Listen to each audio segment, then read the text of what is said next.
E aí, pessoal? Eu sou Léo e hoje a gente vai embarcar numa viagem no tempo, para uma era que não só redesenhou os mapas, mas mudou completamente a nossa ideia do que é um mundo. As grandes navegações. Bora explorar a coragem, a grana e os perigos que fizeram essa galera se jogar em oceanos que muita gente achava que eram literalmente o fim do mundo. E aí, gente, eu sou a Sofia e pra gente começar com tudo, se liga nessa pergunta. O que faria um punhadinho de pimenta ou canela valer mais do que uma barra de ouro? É sério, naquela época um saco de pimenta podia comprar uma casa. E a resposta para essa pergunta é o que dá o start em toda essa história. É isso mesmo, Sofia. O que nos leva direto para a nossa primeira parte. Pode parecer meio doido, mas toda a era das navegações começou por causa de uma vontade maluca por sabor. Uma busca por tempero que acabou mudando o planeta para sempre. Tá, mas vamos entender o que eram essas tais especiarias. Não era só para deixar a comida mais gostosa, não. Pensa só, no século XIV não existia geladeira. Então produtos como pimenta, cravo, canela eram a única forma de disfarçar o gosto da carne, que já não estava lá essas coisas, e principalmente de fazê-la durar mais tempo. E não para por aí. Eram base para remédios, para perfumes chiquérrimos. Ter especiarias em casa era sinal de status, tipo o teu celular de última geração hoje em dia. Era tecnologia de ponta da época. E aí que entra o grande problema para reinos como Portugal e Espanha. As especiarias vinham lá do outro lado do mundo, da Índia, da Indonésia, só que o comércio era um monopólio. Imagina o rolê. Os mercadores árabes traziam tudo por terra e mar, enfrentando um monte de perrengue e vendiam nos portos do Mediterrâneo. Lá, os comerciantes italianos, principalmente de Veneza e Gênova, compravam tudo e revendiam para o resto da Europa. A cada parada dessa, o preço ia para a lua. No fim das contas, portugueses e espanhóis pagavam uma fortuna por um produto que já tinha passado na mão de um monte de gente. Pois é, essa situação era péssima para quem queria crescer. Pagar uma fortuna para atravessadores não ia transformar ninguém numa potência, né? E é isso que nos leva para a segunda parte. Entender o que deu um empurrão que faltava para esses reinos europeus se jogarem no mar em busca do seu próprio caminho para as riquezas do Oriente. Então, a grande questão é, por que se arriscar tanto em mares que ninguém conhecia? Basicamente por um combo de 3 motivos. O primeiro, óbvio, era a grana. A galera pensou, chega de intermediários. Achar uma rota marítima direto para as Índias significava comprar especiaria na fonte, baratinho, e vender ganhando um lucro absurdo. O segundo motivo era poder. Um rei que controlasse essa nova rota ficaria podre de rico e poderoso. E por fim, o terceiro era a religião. A Igreja Católica super apoiava essas viagens, porque via nelas uma chance de espalhar a fé cristã. Era uma corrida por ouro, glória e Deus, tudo junto. Ok, uma coisa é ter a motivação. Outra, bem diferente, é ter a tecnologia e, principalmente, a coragem para sair cruzando oceanos desconhecidos. Agora a gente vai ver esse contraste maluco entre a tecnologia mais avançada da época e os medos gigantescos que os marinheiros tinham que encarar. E essa parte é sensacional.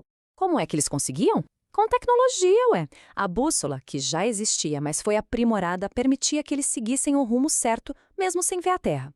Já o astrolábio era tipo um GPS das estrelas. Medindo a altura do Sol ou da estrela polar, eles calculavam a latitude, ou seja, onde eles estavam no eixo norte-sul. Junta isso com as caravelas, que eram navios bem mais rápidos e resistentes, e pronto. Eles tinham um kit perfeito para se aventurar no desconhecido. Só que a tecnologia só resolvia uma parte da treta. Tinha um fator psicológico. Se liga nessa citação. Ela fala de uma coisa pavorosa. A cabeça da galera na época era cheia de lendas de monstros marinhos gigantes que engoliam navios, de águas que ferviam na linha do Equador, de abismos no fim do mundo. Os mapas tinham áreas em branco que diziam aqui há dragões. Cada viagem era um pulo no escuro, uma briga não só contra as tempestades, mas contra o próprio medo. E no meio desse cenário todo de medo e de oportunidade, surgiram os caras que viraram lendas. Agora, a gente vai conhecer as pessoas, os exploradores cujas jornadas mudaram para sempre as conexões entre os continentes. Eles eram tipo os pop stars da época. E aqui estão eles, os protagonistas. Temos o Cristóvão Colombo que, tentando chegar na Índia pelo oeste, para a Espanha, trombou com o continente inteiro no meio do caminho.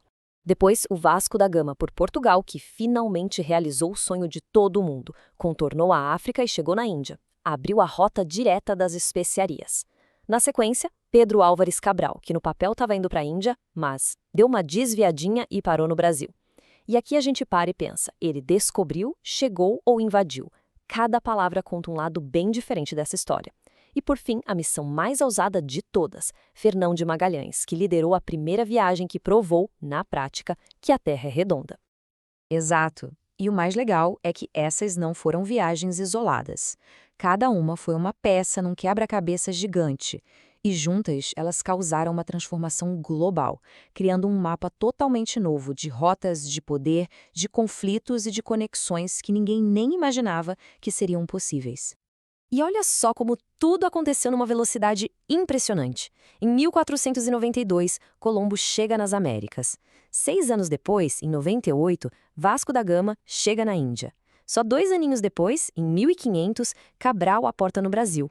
E em 1522, a expedição do Magalhães completa a volta ao mundo.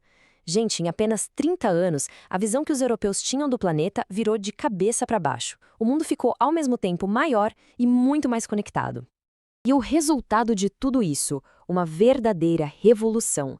As rotas antigas, por terra, controladas pelos italianos, perderam a importância e o eixo da economia mundial mudou do Mediterrâneo para o Atlântico. Portugal e Espanha viraram impérios globais. Mas o mais impactante foi o início de uma interação mundial. Pela primeira vez, sociedades da Europa, África, Ásia e do chamado Novo Mundo entraram em contato direto. Isso gerou trocas incríveis de produtos e culturas, mas também deu início a consequências brutais, guerras, exploração e o processo de colonização que definiu o mundo como a gente conhece hoje. E é assim que a gente encerra. As grandes navegações foram, sem dúvida, o pontapé inicial da globalização, conectando o mundo de um jeito nunca visto. Mas, como a pergunta final nos faz pensar, essa conexão teve um custo, e essa conta não foi paga por todos da mesma forma. A coragem dos navegadores é inegável, mas é fundamental a gente se perguntar: para quem esse novo mundo todo conectado realmente trouxe riqueza e progresso? A história, como sempre, é bem mais complexa do que parece à primeira vista.